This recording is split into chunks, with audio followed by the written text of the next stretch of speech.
Welcome to Wellspring Church. We're so excited that you're joining us today for our online worship experience. If you're new here today, we're so excited that you're joining us and we're so thankful that you're doing so. So we want to get to know you more. But before we go any further, I want you to do us a big favor. Go down and hit that subscribe button so you never miss anything that's happening right here at Wellspring Church. But if you're new, we want to get to know you more. So in the description box below, there is a form that says new here. Click that, fill that out. And if you're in the Ocean County area, we're going to mail you a free Wellspring t-shirt just to say that we're excited that you're joining us online. Well, today we are continuing in our Play-Cation series where we're going through Luke chapter 11. So we're really excited to hear a brand new message from Pastor Jason Koash. So let's give a listen as Pastor Jason shares. Last week we talked about prayer. I hope that challenge went well for you, talking to other people, really about upping your prayer game. And so today we're gonna be talking about Jesus, some demons, some things of that nature. So best for us to start with prayer.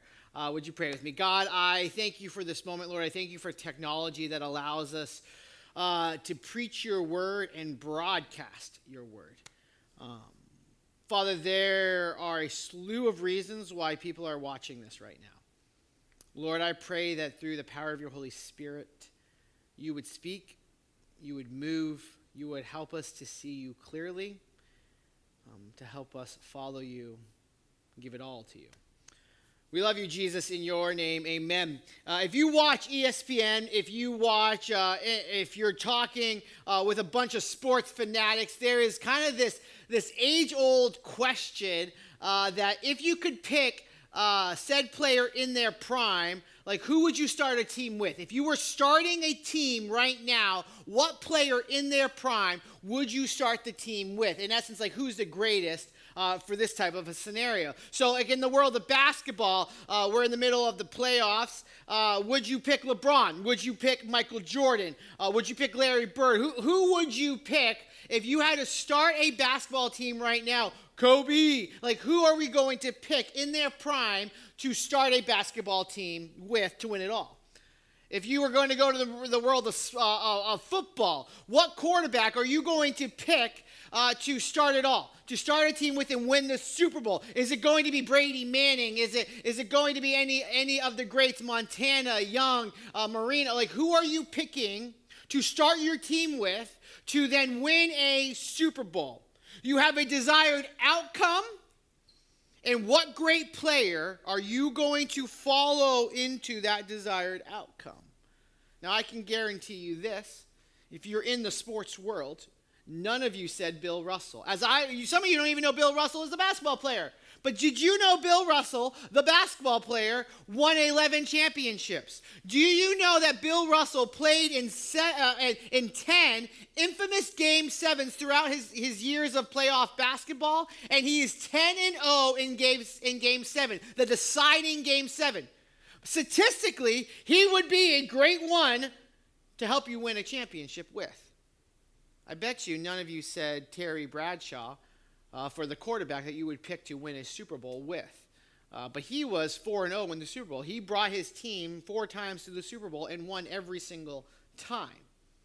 We have this argument around a water cooler, in our cars, in our university dorm rooms, on our basketball teams, whatever it might be. We have these types of conversations that are never going to happen. You're literally never going to pick a player in their prime and start a team. Like, it's not going to happen. But we debate this. We think about this. We have a perceived future reality of a debate that will literally never happen. And then we define greatness in the present of what we would want to get us to this fictitious future. We do this with Jesus. We have our vision of the future. Right, wrong, indifferent, real, reality, a what-if scenario. And because of how we're viewing the future, impacts how we're viewing the current picture of Jesus. We don't look at Jesus as a winner because of how we view the future. But if we changed our view of the future, if we changed what we think will be reality when reality comes in the future, if we knew what is going to be reality, would it then change our perception in the present to see Jesus as a winner? You change your view of the future, you change your view of Jesus and see him in the reality of said future.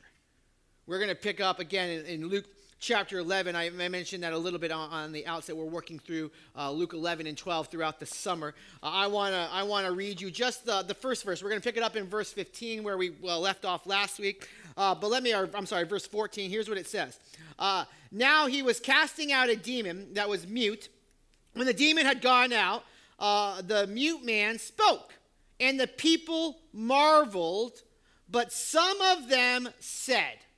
Now, I want us to see that Jesus, there were other religious leaders doing exorcisms during Jesus' time, but Jesus is here on earth. There's a cosmic battle now and then to see Jesus as a winner, and he was doing things to help people see him as a winner. And so one of the things he did was an exorcism. There would be demons. Here is a man that was literally mute. That was part of his demon possession. The demon made him mute. The demon is gone. He's no longer mute. There are witnesses to it. It's unquestionable, unmistakable that there was a man who could not speak that is now speaking and a demon that is gone. Jesus had done it. Jesus did it. And now there are two camps growing. One is marveling, and there's a question of where they will go with their marveling mindset. And there's another camp questioning him. If there is a man that could not speak in your midst, that had a demon in him, and a man comes, casts out the demon, how is there any response but marvel? Evil gets in our way and clouds our thinking. Here's what I want us to see today. Here's what I want us to see as we read through this text. We don't get it right when we don't see it right. We aren't going to get it right if we don't see it right. That we fail to understand when we fail to see. This is a juxtaposition. This is a catch-22. You're not going to understand something if you don't see something right. You're not going to see something right if you don't understand it. That we do ourselves a disservice by not putting in the thinking, not having logical thinking, not going to the depths of our minds to see it and understand it correctly. And there are three issues that will arise that we need to correct. Three issues that arise when we have faulty thinking, a faulty understanding. Here's what Jesus brings to the surface. The first issue is the issue of logic. We don't get it right when we don't see it right, and now we're going to address, Jesus is going to address the issue of logic. Here's how it picks up. I'll read verse 15 again to 20. But some of them said he casts out demons by Beelzebul, the prince of demons. They would know that as Satan. While others, to test him, kept seeking from him a sign from heaven. But he, knowing their thoughts, Jesus is literally a mind reader. He knows all of your thoughts, all of my thoughts. Every kingdom divided against itself is laid waste. A divided household falls. And if Satan is also divided against himself, how will his kingdom stand? You say that I cast out demons by Beelzebul, and if I cast out demons by Beelzebul, by whom do your sons, referring to their priests, their rabbis, who do they cast them out? Therefore, they will be your judges. But if it is by the finger of God that I cast out demons, then the kingdom of God has come upon you. Jesus knows their thinking, knows their thoughts, knows where they're going, knows their questioning, and draws out three things for us that defy logic. You're going to say that a demon-possessed man had a demon cast out of him by Satan. That's a divided household. The kingdom of Satan is here and in our midst, and so you're going to say that Satan is not going to win, but he also is not a fool. He's not going to divide his kingdom. He's not going to attack those that are helping to build his kingdom. It makes no logical sense. A divided kingdom is not a growing kingdom. Your logic is foolish to think that Satan is going to attack himself while trying to build his kingdom and win people over to his side. It doesn't make logical sense. And if, Jesus points out, the second thing, if you want to go down that place, if you want to embrace something as illogical as that, then guess what? Your own people, your own rabbis, your own priests are also casting out demons. And so if the shoe fits, if this is your logic to say, I am not king, to say, I am not who I say I am, if this is your logic to get rid of me, then does the shoe fit on your own people? If you want to take this logic to its most extreme, then you're going to back your own self into a corner. Doesn't make logical sense for the reality that you've been living in. And then lastly, the something that isn't logical that is addressed in our text is it's really not logical to look at Jesus as king, marveling at him, but then treat him like a genie. We bend genies to our will. We bend ourselves to a king. And so Jesus is pointing out in this, or the text, kind of more Luke is pointing out, a group of people that do not have the logic of, here is king, give me more, give me more, give me more. How much does this describe humanity? A humanity that has thinking about Jesus that when we start to ask them questions, is it as logical as they think it is? A humanity that they say this to get rid of Jesus and to hate on Jesus, but yet over here they're doing the exact same thing or thinking the exact same thing. Or humanity that loves the idea or the notion of Jesus, but don't want to make him king of their lives. When Brady, my middle son, was an infant, he was maybe just a few weeks old. Something had gone on. We found out early that he had some pretty decent allergies, and I forget if that's exactly what it was. But newborn kid, and we had to go to the hospital. We were in the emergency room. It's Ava and I, and we're getting him checked out. The doctor comes in, and Brady is there, butt naked, and all of a sudden he goes full salute and starts peeing everywhere. And we were like, oh my gosh, like what do we do? Because he was, getting examined and whatnot. And the doctor instantly put his hand over the urine stream, if you will, and started blocking the pee. And he didn't have gloves on. And he must have seen Ava and I look at each other like, what is he doing?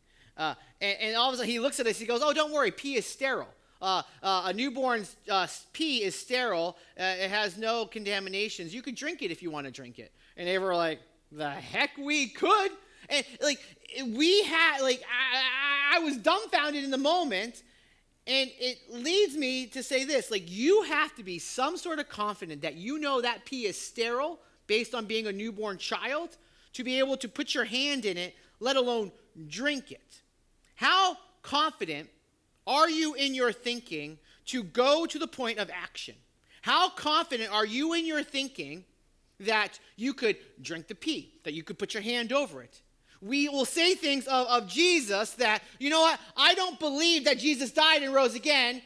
The disciples stole the body. I've said this now 1,000 times in my years at Wellspring, and no one has brought me the educational, not your fake, stupid blogs. No one has brought me the educational proof, the academic proof, that the disciple that stole the body when there was a knife ready to go through the heart, when there were lines ready to rip them apart, when they were ready to stoke the fire, that said, just kidding, we stole the body, it's all made up. No, they all went to the grave holding on to the truth that they saw a dead man walk. We'll say things like, I believe that Jesus existed. I do believe he died on a cross, but he was just a good person. He was simply a good person. He was like Buddha. He was like Muhammad. You can Google Buddha, Muhammad, the Pope. You can Google their graves and you can find them. You can't Google Jesus' grave and find it. your logic of he's just a good person doesn't work. Because you would have to say that this is his book. This is the book that teaches us the most about Jesus. It's his holy book. And you would have to logically look through this and then conclude that he's a liar.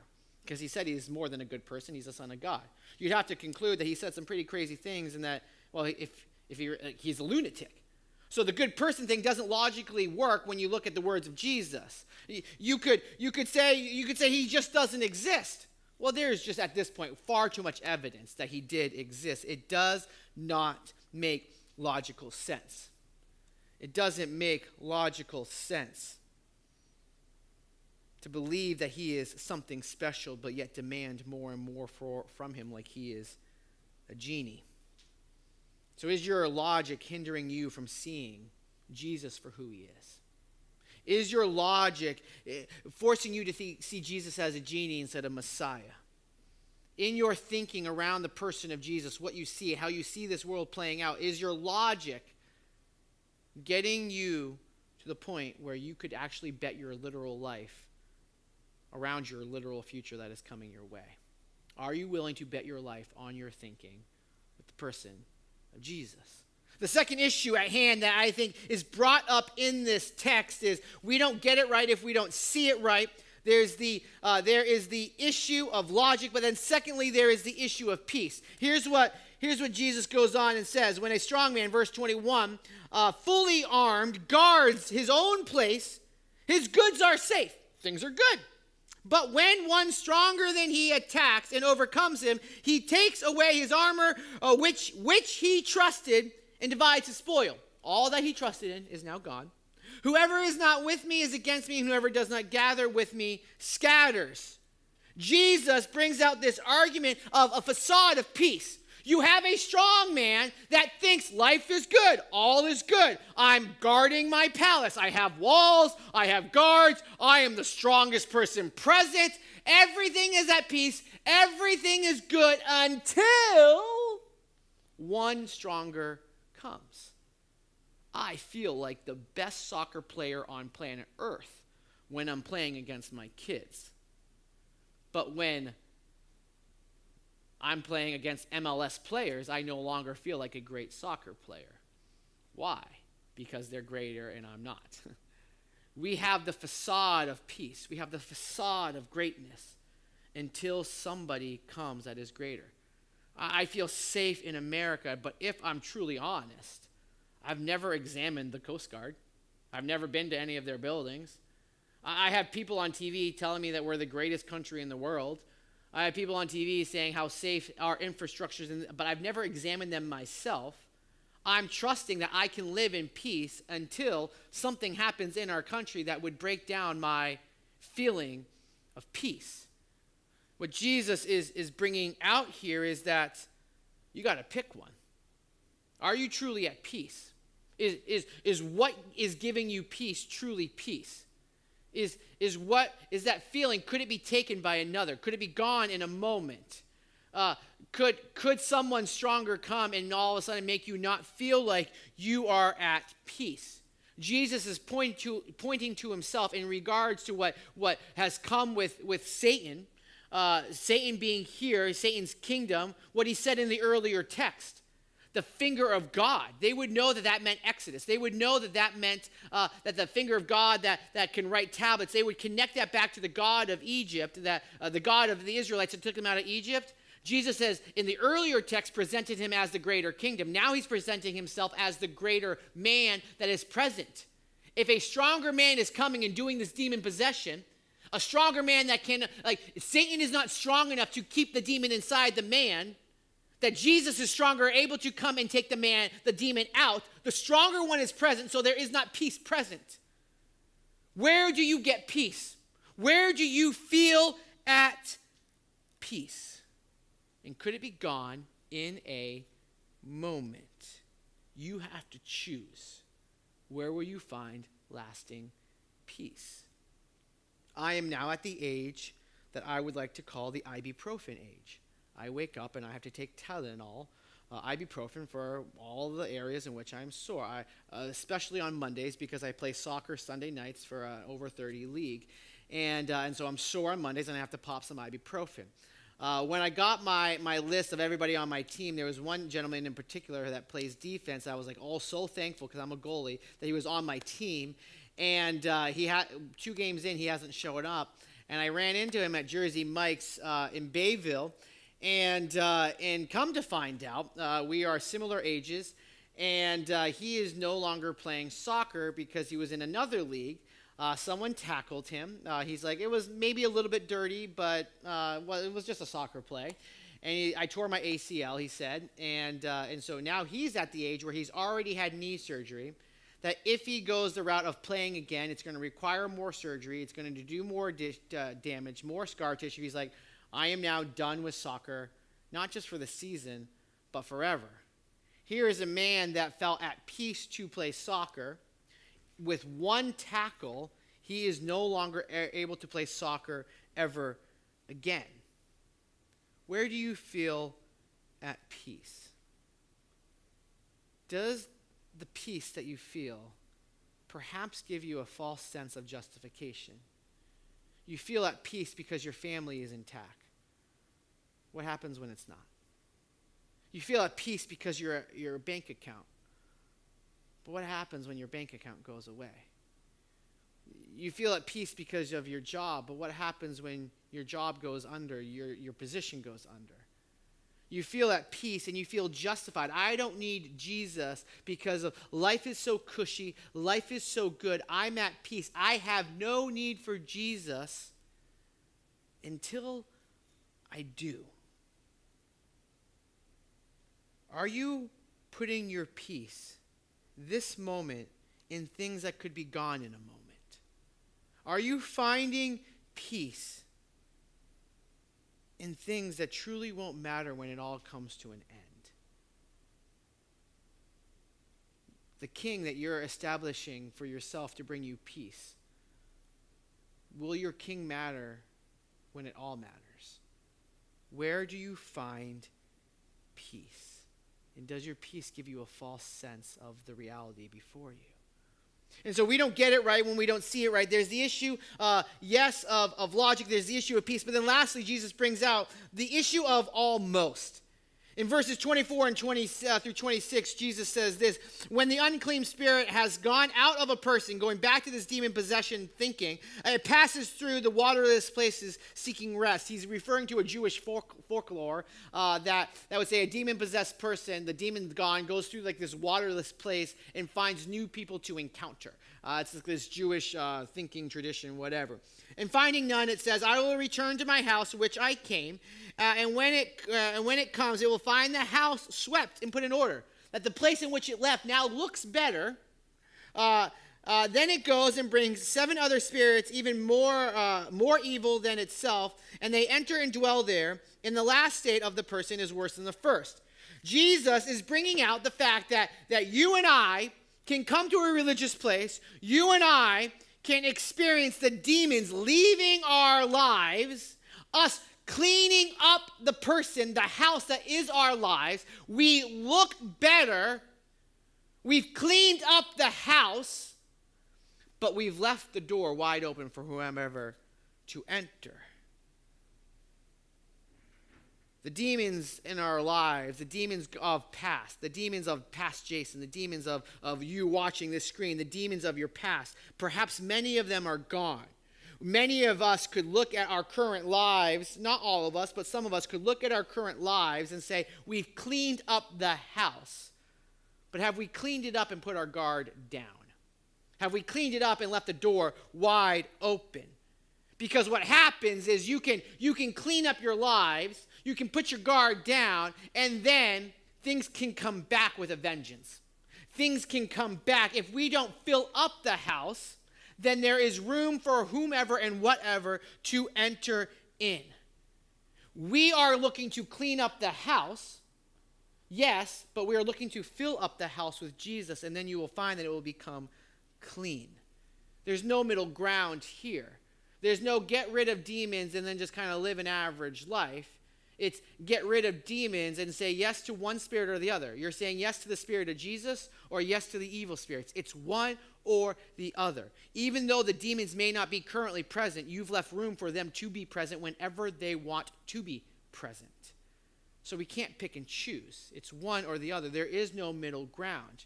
You can't be neutral in this cosmic battle, this spiritual battle that is here on earth. You can't be a neutral Switzerland when it comes to the spiritual wars that we're all facing. You can't just be like, oh, in the times of the Civil War, like, I'm kind of impartial, north or south, it's whatever. No, like, you pick one side or the other. You either fill your house with the evil or with the person of Jesus Christ. We see this type of thinking happening, this half-measure type of thinking happening far too often in the drug and alcohol recovery world. I've had this conversation with Graham where he formerly worked at America's Keswick, and probably 2 years ago we were having this conversation around the heroin epidemic, pandemic, and we were like, he's like, I know now far too many people that are leaving our place clean, good for a month, good for a few months, good for maybe a year, and then they go back for one more hit. And the nature of heroin is that one last hit is killing them, the nature of the drug. Far too many recovery programs, and not just drugs and alcohol, far too many recovery programs are built at dealing with the symptoms, cleaning up the house, but then not filling the house with all that is good in the person of Jesus Christ. That's why we support America's Keswick. They don't deal with just the symptoms. They deal with filling people with the person of Jesus and letting Jesus clean the house. Do you know anybody that was a former addict now just dabbles a little bit with drugs? I don't either. Because many of them that formerly were addicts, now that just go back to dabbling a little, it's the dabbling that kills them. We've lost too many friends. Jesus is bringing out this human nature that we clean up our lives and we put our guard down. My job as a pastor is not to make you behind the screen look nicer so that there are nicer looking people in hell. My job as a pastor is not to fill these seats and come here and preach every single week the symptoms. Look nicer, look better, look nicer, look better, look nicer, look better. Get rid of those demons, clean the house. Like, that's not my job to preach to these seats every single Sunday morning. My job is to give you Jesus. Let Jesus fill you up and leave no room for any demon to return. That's our job, that's my job, that's your job. If you fill yourself up with Jesus, there's no room for the demons to return. And you will find, if you fill yourself up with Jesus, by default, the house becomes clean. We don't get it right when we don't see it right. We find issues with our logic, we find issues with our peace, and we find issues with the almost. I'm so close. I'm almost there. And Satan has a way of coming back with a vengeance. So how is your kingdom living? Are you looking to be cleaned up or filled up? Who's your king? Who are you living for? Will your king matter when it all comes to a matter? When it all comes to a head? When it all comes to the end? Will the king that you've lived your life for, will he matter in that moment? What are you doing with your big questions of life? My son this week, it was maybe Monday night, perhaps, I forget, Monday night or Tuesday night. I think it was Tuesday night. We're sitting on the couch, kind of going through our nightly routine with reading through the Bible or watching something with the Bible, perhaps on Right Now Media, having some conversations. And Lenny's like, I have a question. Isaac, why do we know that we're right? Why don't we know that the other religions are wrong and we are right? How do we know that we all can't be right?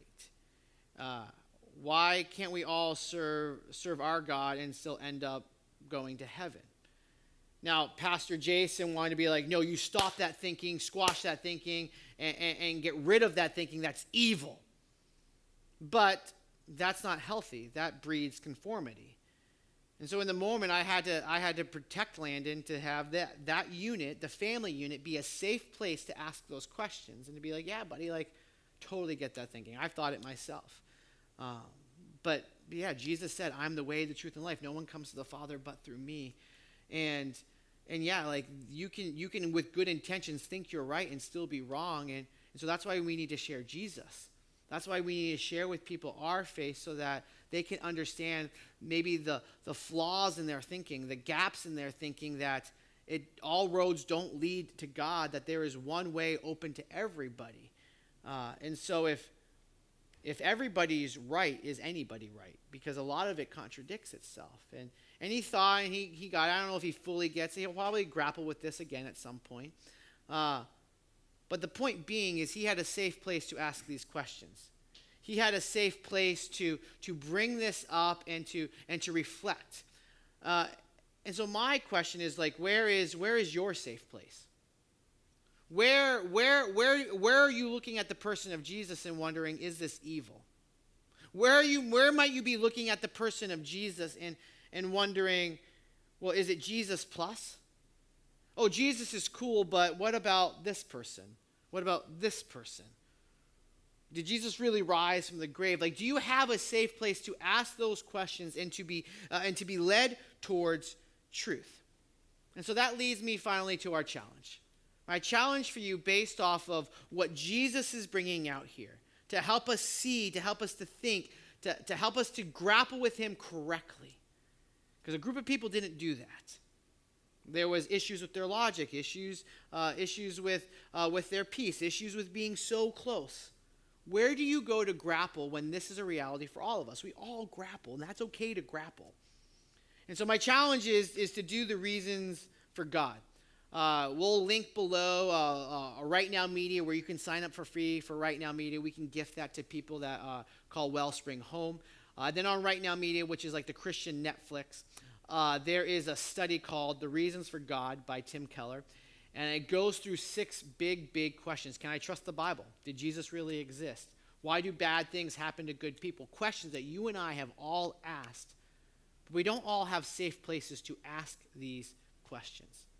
And so my challenge for you is to get onto Right Now Media, work through that study, and give yourself some time to think through, perhaps, a right way of thinking through these issues. There's a book also by Tim Keller called The Reasons for God. That's what the whole thing is based off of. It's an audiobook. You can buy it on Amazon. And so Right Now Media, or even just buy the book and read the book. I think it would be a very helpful book for you as you search out some of these bigger questions. How do I see Jesus, and how does that impact my current reality? Let me pray. God, I thank you again for this online experience. Father, I pray for every man, woman, and child that would watch this. Lord, might they question their doubt. Might they question perhaps even what they're firm in their thinking with. Maybe they have faulty thinking about you, but they're firm in that thinking. Holy Spirit, move. Should they be firm in that thinking? For others, Father, we're watching this, and your Spirit is working where we are all the more confident that the finger of God is present. His kingdom is present. Lord, I pray that this week we leave here and we go to a place of worship. Help us to worship the reality that you are King. You are our strong man. Lord, that we've filled up our lives with you, and by default our house has become clean. Father, help us to go to a place of worship, if that's a reality for us in this life. We love you, Jesus, in your powerful name. Amen.